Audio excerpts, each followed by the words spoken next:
Mais il faut compter avec nous, parce que nous avons la force de Dieu avec nous.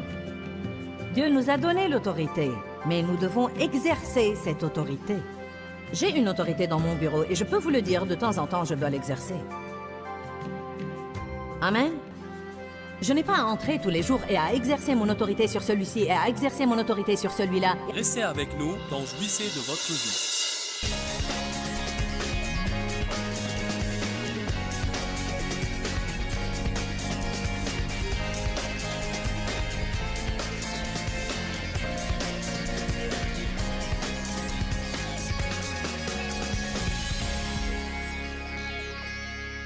Bienvenue à la vie dans la parole. Je crois qu'aujourd'hui, vous allez apprendre des choses qui vont vraiment changer quelque chose dans votre vie et vous aider à jouir de votre vie de tous les jours. Aujourd'hui, je commence le premier enseignement d'une série intitulée « Croire en Dieu ». C'est si important d'apprendre à avoir une simple confiance et à croire Dieu. La Bible dit dans Jean chapitre 11, « Si seulement tu croyais, tu verrais la gloire de Dieu ». Et dans Hébreux chapitre 4, la Bible nous enseigne que c'est par la foi que nous entrons dans le repos de Dieu. Je veux que vous ouvriez votre cœur et que vous laissiez la parole de Dieu vous toucher pour que vous puissiez jouir de votre vie plus que jamais et être de meilleurs témoins pour le royaume de Dieu. Je fais là une série au sujet de croire Dieu. La puissance de croire Dieu. J'ai dit la veille que de merveilleuses portes de bénédiction s'ouvrent à nous à travers la foi. La paix et la joie se trouvent dans la foi. Ceux qui croient en Christ seront sauvés. La prière de la foi est exaucée.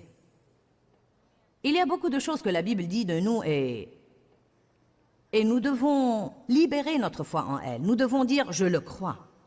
Nous avons dit la veille que la Bible dit que nous sommes morts avec lui, que nous sommes ressuscités avec lui et que nous sommes maintenant assis dans les lieux célestes avec lui.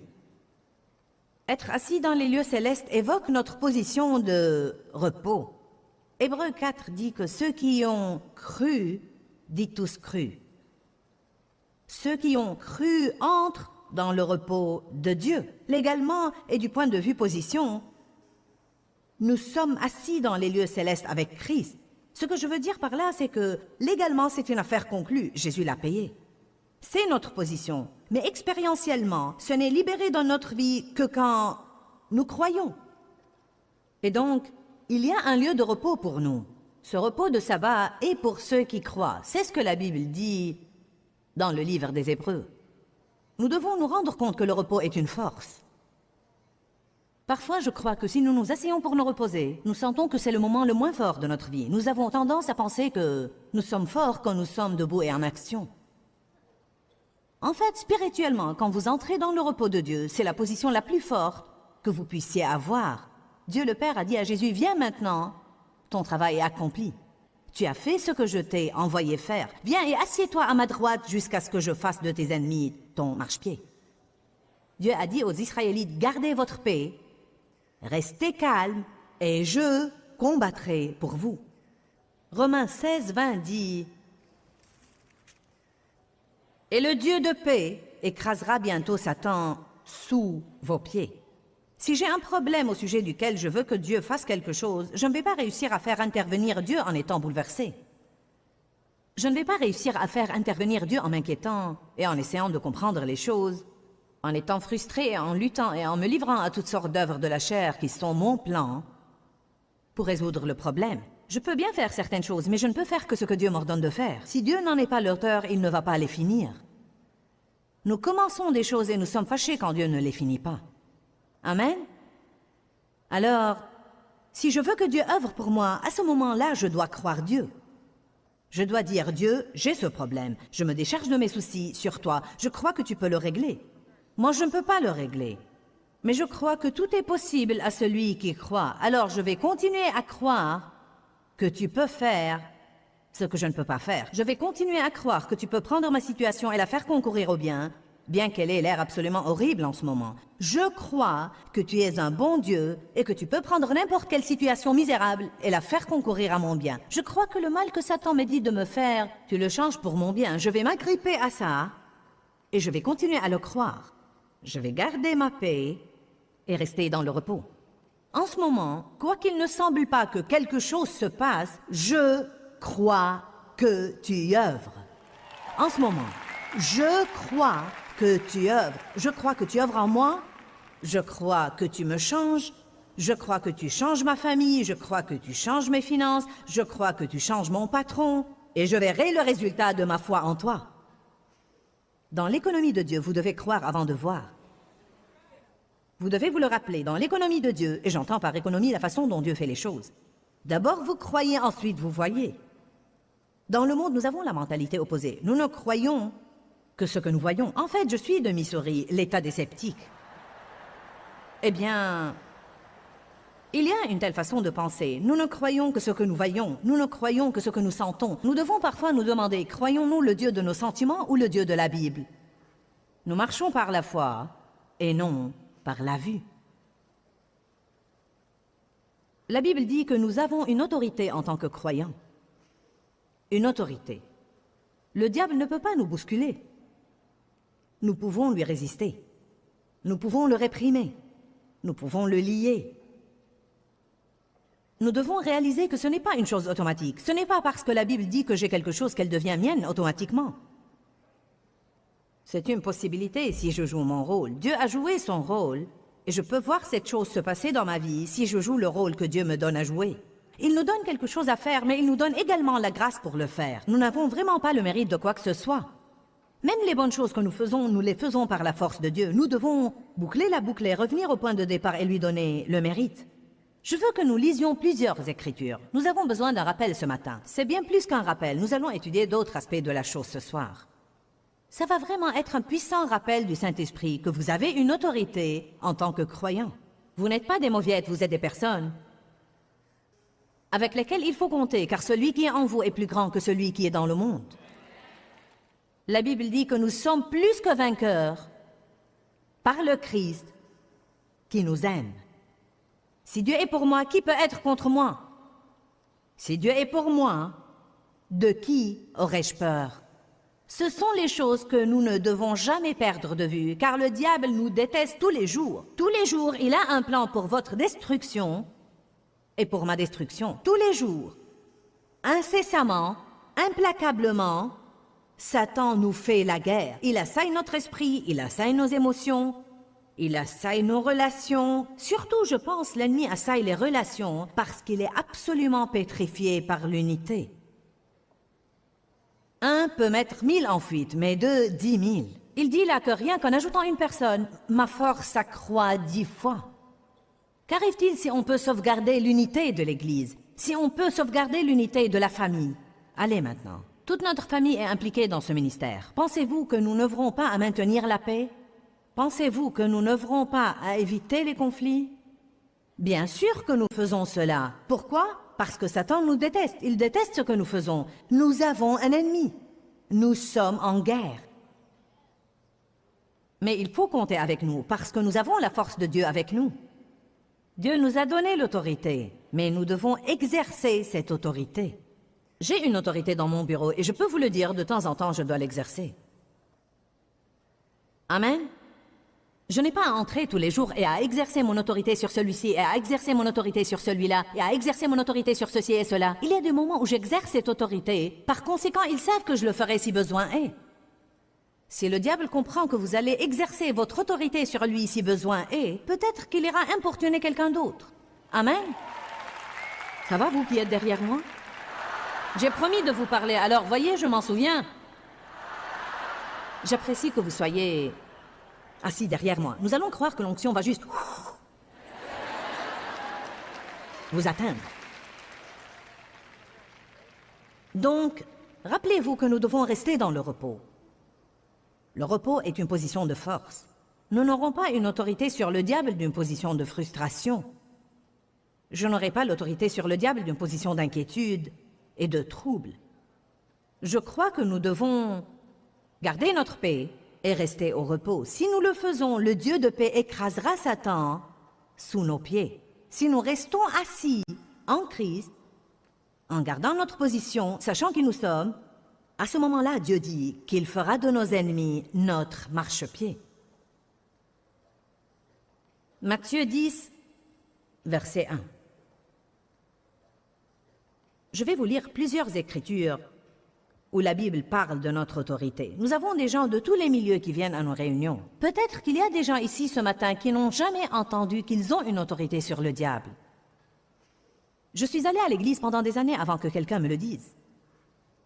Par conséquent, je laissais le diable me marcher sur les pieds et pour ce que le diable faisait, je blâmais Dieu. Amen. Matthieu 10:1. Et Jésus appela ses 12 disciples et leur donna le pouvoir et l'autorité sur les esprits impurs, l'autorité de les chasser et de guérir toutes sortes de maladies et toutes sortes de faiblesses et d'infirmités. Dites tous, j'ai le pouvoir et l'autorité. Et je peux chasser les démons. Allez à Marc 16.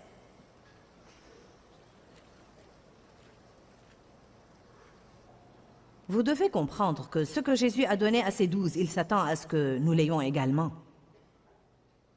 Ils n'étaient pas les seuls à être investis de quelque chose, ils étaient le premier groupe représentatif initial. Marc chapitre 16, verset 17. Marc 16, 17. Ces signes accompagneront ceux qui, quoi? Croient. En mon nom, ils chasseront les démons. Ils parleront de nouvelles langues. Ils saisiront des serpents et même s'ils boivent quelque chose de mortel, il ne leur fera point de mal. Cela ne veut pas dire que vous devez aller jouer avec les serpents. Il parle des forces diaboliques, comme quoi vous aurez l'autorité sur les forces diaboliques. S'ils boivent quelque chose de mortel, il ne leur fera point de mal. Ils imposeront les mains aux malades et ils seront guéris. Alors le Seigneur Jésus, après leur avoir parlé, fut enlevé au ciel et il s'assit à la droite de Dieu. N'est-ce pas intéressant qu'une des dernières choses qu'il leur a dit avant d'être enlevé au ciel était à propos de leur autorité sur le diable? Allez, c'est merveilleux. Verset 20. Et ils s'en allèrent prêcher partout pendant que le Seigneur travaillait avec eux et confirmait la parole par les signes et les miracles qui les accompagnaient de près.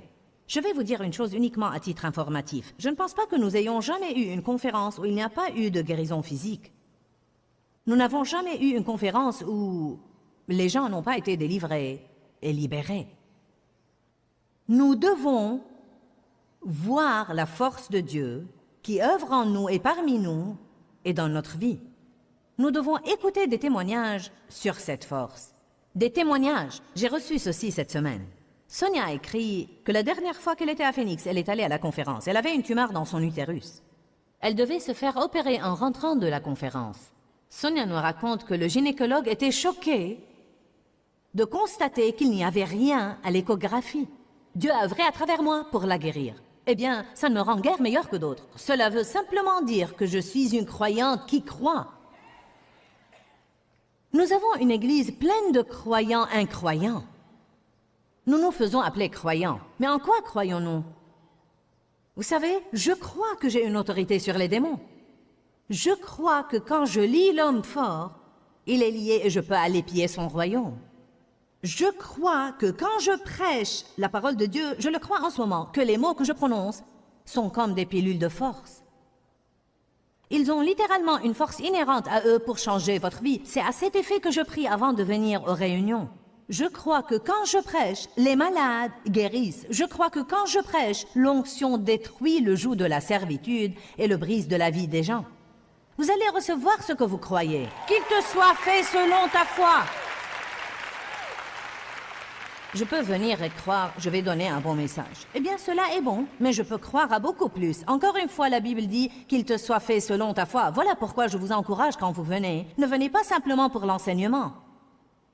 Croyez, je vais aller là-bas, Dieu, et je vais apprendre la parole, mais comme je m'assieds dans cette onction collective, je m'attends à ce que les esclavages se brisent de ma vie. Vous devez ouvrir la bouche, vous devez prier, et vous devez dire à Dieu ce que vous attendez. Amen. Vous devez lier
diable et vous devez le réprimer. Vous devez dire « Je te lis, tu ne vas pas me voler.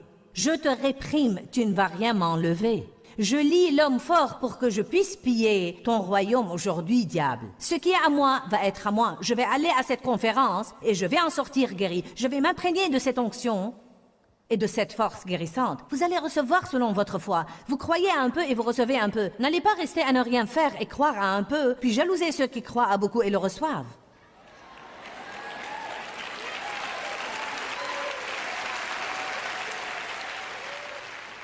Que disons-nous? Si seulement ça m'arrivait à moi. On a besoin de ténacité, non de souhait. Amen. Jamelia a assisté à la conférence des dames en 2002 et a reçu le salut.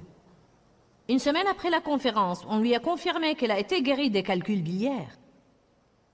Avant de venir à la conférence, elle avait fait des tests qui ont diagnostiqué les calculs. Elle a refait les tests après et elle était guérie. Aussi dans cette conférence, Dieu lui a donné la grâce et la force d'arrêter de fumer après 25 ans. Une série de miracles a commencé dans sa vie dans cette conférence. Le 14 septembre, son fils âgé de 16 mois a été sauvé de la noyade. Une malédiction de génération sur leur famille a été brisée. Allez, nous devons croire Dieu pour qu'il commence à faire des choses puissantes dans notre vie.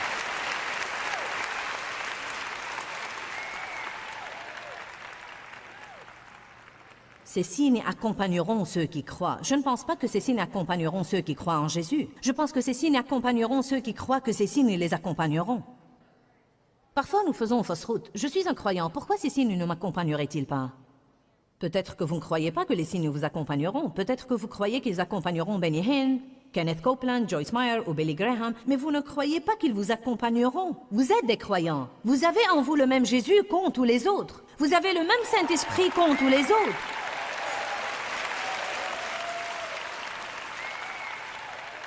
Si vous pensez que vous allez ne rien faire et me donner tout le travail, alors vous vous trompez.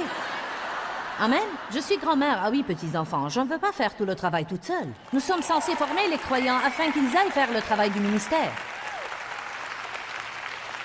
Je veux vous appeler et vous dire, venez chasser ce diable. Je suis fatiguée aujourd'hui. Ouh, alléluia.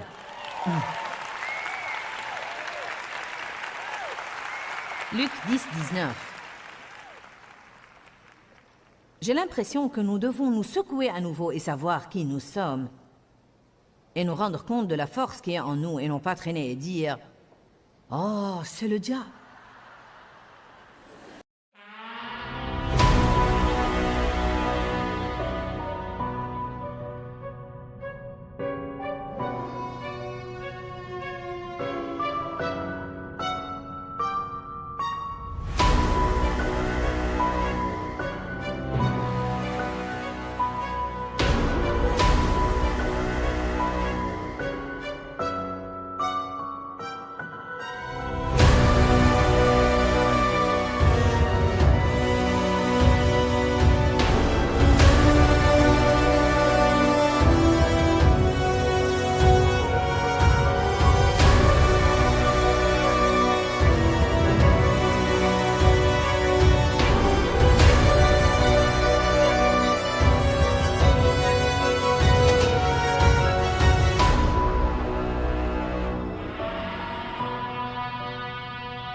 Voici, je vous ai donné l'autorité et le pouvoir. Non pas je vous donnerai, je vous ai donné. J'aime cette écriture. Voici, je vous ai donné l'autorité et le pouvoir de marcher sur les serpents et les scorpions, et je vous ai donné la force physique et mentale et la capacité sur toute la puissance que l'ennemi possède, et rien ne pourra nullement vous nuire. Il dit, je vous ai donné la force physique et mentale et la capacité de faire tout ce que vous devez faire. Je puis toute chose par le Christ qui me fortifie. Par conséquent, nous avons un langage dont nous devons nous débarrasser. Je ne peux pas. C'est trop difficile. C'est trop pour moi. Je suis débordée. Nous pouvons être débordés parce que nous nous impliquons dans beaucoup de choses dans lesquelles nous ne devons pas nous impliquer. Tant que vous faites ce que Dieu vous a demandé de faire, Dieu va vous donner la grâce pour accomplir votre mission. Je suis appelée à enseigner l'Évangile. Donc, si je me concentre sur ça, Dieu va me donner la force de faire ce que je dois faire. Afin de faire ce qu'il m'a appelé à faire, peut-être que je dois dire non à un tas de trucs que les gens veulent que je fasse et qui n'ont rien à faire avec ce que Dieu m'a appelé à faire. Maintenant, quelqu'un doit retirer un message de ça. M'avez-vous entendu? Je ferais mieux de le dire à nouveau. Nous avons tous une mission de Dieu. Tous. Non seulement moi, nous tous. Tous ceux qui nous regardent à la télé, tous, nous avons tous une mission de Dieu. Nos missions ne sont pas les mêmes, mais nous avons une mission de Dieu. Dieu nous donne la grâce pour accomplir notre mission. La grâce est la force du Saint-Esprit. Si nous nous concentrons sur notre mission et nous faisons ce que Dieu nous a donné à faire, nous aurons toujours la force pour le faire. Ce qui nous fait perdre les pédales, c'est les autres qui viennent et veulent que nous fassions un tas de trucs qui n'ont rien à faire avec ce que Dieu nous a assigné. Ensuite, parce que nous voulons plaire aux gens ou par crainte des gens, ou parce que nous sommes confus au sujet de ce que nous devons faire en tant que chrétiens, nous nous impliquons dans un tas de trucs que Dieu ne nous a pas assignés. Cela épuise notre énergie et nous n'avons plus la force de faire ce que Dieu nous a donné à faire. Si nous voulons faire ce que Dieu nous a donné à faire, disons non aux choses auxquelles nous devons dire non et oui aux choses auxquelles nous devons dire oui. Nous pouvons tout faire par le Christ qui nous fortifie, mais ce doit être tout ce que Dieu nous a donné à faire. Amen.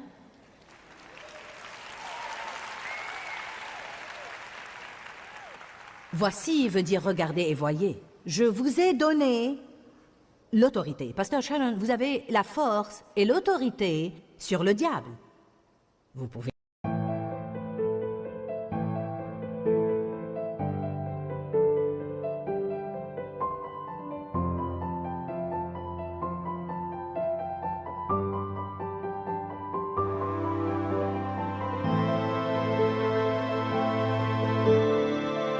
chasser des démons, imposer les mains aux malades et ils guériront. Amen. Vous avez l'autorité en tant que croyante. Nous devons nous secouer à nouveau. Un des moyens de le faire est notre façon de parler. Je vous encourage à dire tous les jours « J'ai l'autorité sur le diable au nom de Jésus ». Le Saint-Esprit vit en moi. Celui qui est en moi est plus grand que celui qui est dans le monde. Maintenant, écoute ça, diable. Tu ne vas pas gérer ma vie. Tu ne vas pas me rendre fou. Tu ne vas pas faire de moi une loque émotionnelle. Tu ne vas pas gâcher mes relations. Amen.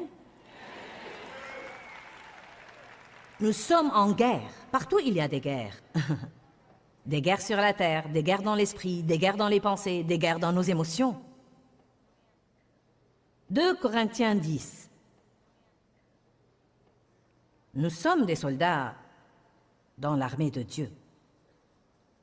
La Bible dit qu'il n'est pas de soldats qui s'embarrassent des affaires de la vie civile. Faisons attention dans quoi nous nous impliquons. Gardons notre objectif et concentrons-nous sur les choses auxquelles Dieu nous a appelés. Même en essayant d'aider les autres, pour être franche, parfois le diable va exploiter votre cœur compatissant et il va mettre devant vous des gens qui épuisent votre temps. Mais le résultat final est qu'après 3 ou 4 ans à essayer de les aider, ils ne sont toujours pas aidés. La vérité, c'est qu'ils ne veulent pas être aidés. Le diable se sert d'eux pour vous détruire. Amen. J'ai décidé dans ma vie, juste ces 2 dernières années, je suis appelée à aider les gens et je veux aider les gens. Mais après une période de temps, si j'essaye de vous aider et que vous n'êtes pas encore aidé, Alors vous savez quoi? Je passe à quelqu'un d'autre qui veut être aidé.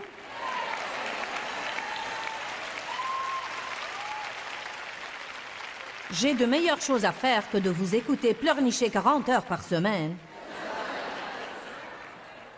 Et parler des trucs qui vous sont arrivés dans votre passé. Moi aussi j'ai un passé, nous avons tous un passé. Mais le passé, c'est le passé et nous devons le dépasser.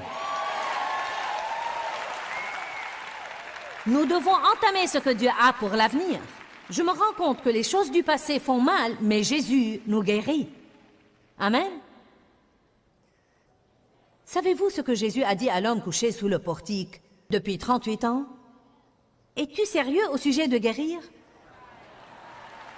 C'est ce qu'il a dit. Es-tu sérieux au sujet de guérir? Depuis combien de temps es-tu là?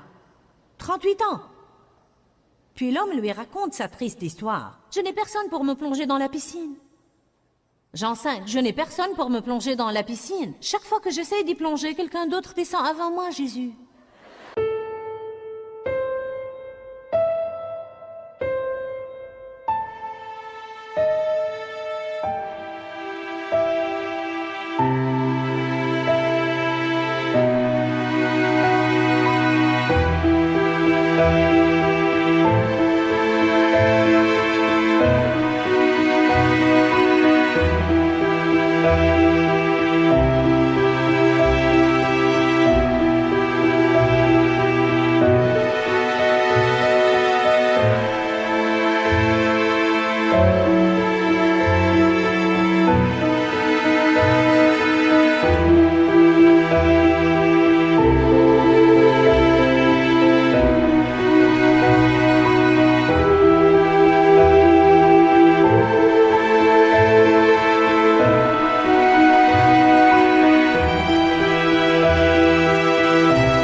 N'est-ce pas l'histoire classique? Je n'ai personne pour le faire à ma place et chaque fois que j'essaye, quelqu'un d'autre me devance. Il était couché là-bas pendant 38 ans avec la même histoire. S'il avait eu la moindre jugeote au cours de ces 38 ans, il aurait sûrement pu se tortiller jusqu'au bord de la piscine. J'espère que vous avez aimé l'enseignement. Rappelez-vous que nous ne pouvons pas agir comme le diable, puis nous attendre à avoir l'autorité sur lui. Commencez à libérer votre foi par les paroles de votre bouche. Vos paroles sont puissantes. Laissez le diable savoir que vous savez qui vous êtes en Christ et que vous avez l'intention de marcher dans la victoire que Jésus est mort pour vous donner. Quand, Seigneur, quand? Dans ce livret, Joyce Meyer vous apprend à faire confiance au temps de Dieu. Pour obtenir ce livret gratuitement, écrivez-nous à Joyce Meyer, boîte postale 40095-6300 Larnaca, Chypre. Ou bien visitez notre site web www.joycemeyer.org/fr.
rise with the sun.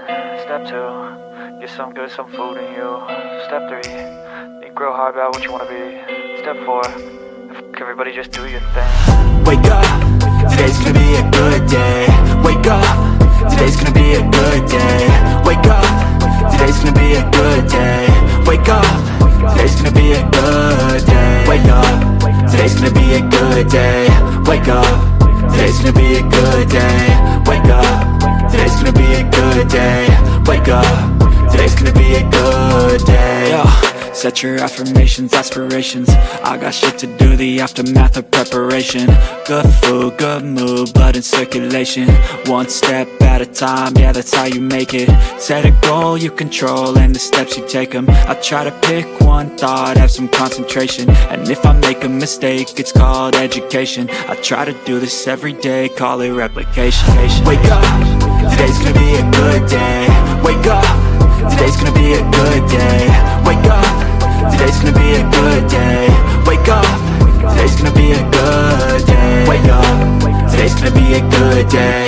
Wake up, today's gonna be a good day. Wake up, today's gonna be a good day. Wake up, today's gonna be a good day. So life ain't easy, yo, I think there's a reason though. Ups and downs, just like every different season, yo. Sometimes I'm high, other times I'm barely breathing, though. I always gotta fight and hide from the demons, yo. Negative thoughts are poison, they rot. Head full of flies, so here come the clouds. They'll never stop unless I can swap all the bad for the good in my head when I'm lost. Yeah, so I'ma fake it till I make it. Positive thoughts are overtaken, I got patience. One day at a time is how you operate a cadence. A flow, you grow, you show yourself a foundation. Stay away from all the shit that causes temptation. I know that I like to do it cause it's sensation. I live my life in my head like a narration. Don't expect greatness, do my best, man, I'll take it. Wake up, today's gonna be a good day. Wake up, today's gonna be a good day. Wake up, today's gonna be a good day. Wake up, today's gonna be a good